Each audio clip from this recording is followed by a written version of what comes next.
सातत्याने कष्ट करतात, मला त्यांचं दुःख देखवत नाही, किती दिवस त्यांना कष्ट करायला लावायचे हे मला पाहत.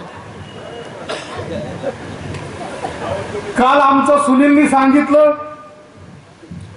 की फोन आले, आजचा मेळावा हा डॉक्टर सुजयदादा विखे पाटील आणि कर्डिले साहेब यांच्या नेतृत्वाखाली आहे आणि तुमचं नाव घेतलं नाही. मी म्हणलं माझं नाव घेऊ देऊ नका, कारण ही रुसण्याची फुगण्याची वेळ नाही, सुजयदादाला विजय करण्याची वेळ आहे.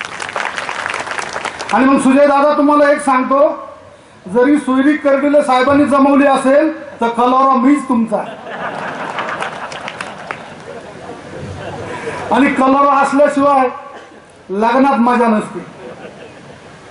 आता अनेक दिवस चाललं होतं, पवार साहेबांनी सांगितलं की मी उमेदवारी द्यायला तयार होतो. सुजयदादांनी घेतली नाही, खास करून आता त्याच्यावर गेलं पाहिजे नाही, कारण आता कमलाच्या चिन्हावर दादा उभे राहिले. पण एक गोष्ट मला मुद्दामून तुम्हाला सांगायची की सुजयदादा, त्या लोकांनी तुम्हाला उमेदवारी का दिली नाही हे कारण तुम्हाला मी आत्ता सांगतो. कारण रोहित पवार हे नवचित्र बाहेर काढले, पार्थ पवार हे एक नवचित्र बाहेर काढले, अजितदादांनी आणि जयंत पाटलांनी इकडून एक नवं कार्टून बाहेर काढले. आणि मग त्यांना वाटलं की ह्या त्या 3 कॅलेंडर मध्ये जर सुजयदादा आले तर यांच्या छाताडावर बसल्याशिवाय राहणार नाही. त्याच्यामुळे खऱ्या अर्थाने तुम्हाला उमेदवारी त्या लोकांनी नाकारली असोत, परंतु तुमची उमेदवारी नाकारल्यामुळं आज हा नगर जिल्हा डवळून निघाला आणि अखंड मतदार आज तुमच्या बरोबर आहे. आणि अशा सुशिक्षित उमेदवाराला निवडून दिल्याशिवाय हे लोक कदापि राहणार.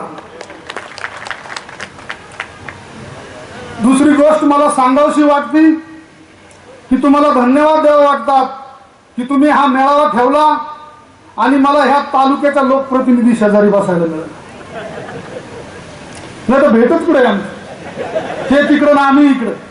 4.5 वर्ष त्यांचं तोंड तिकडे, आमचं तोंड इकडे. पण दादा एक सांगतो, आता तोंड सगळे जुळून आले, एकत्र आले. तुमचं आले ना, तोंड जुळून आले, एकत्र आले.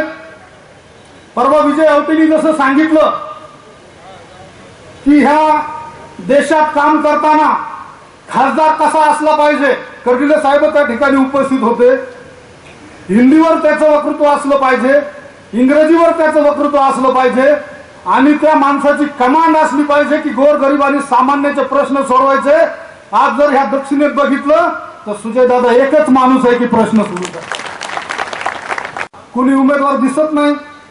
परवा मला एक जणांनी सांगितलं की कर्डिले साहेबाची फार मोठी गुची झाली. मी म्हणलं अहो कर्डिलेची कसली गुची झाली, त्यांचं कमळ भलं ते भले आणि आमचा बाण आहेच तुमच्या बरोबर. त्याच्यामुळे गोची बिची काय झालेली नाही. मी सांगतो, गोची जर खऱ्या अर्थाने झाली तर ती तनपुरेंची झाली, चाचा सोडून तिकडे आर बनली. कारण आता इकडं मत द्यावा तर जावई आणि इकडे द्यावा तर पार्टी, दोन्ही गुन्हे केलं तर जाताय कर्डिले साहेबांना श्रेय. आता करायचं काय?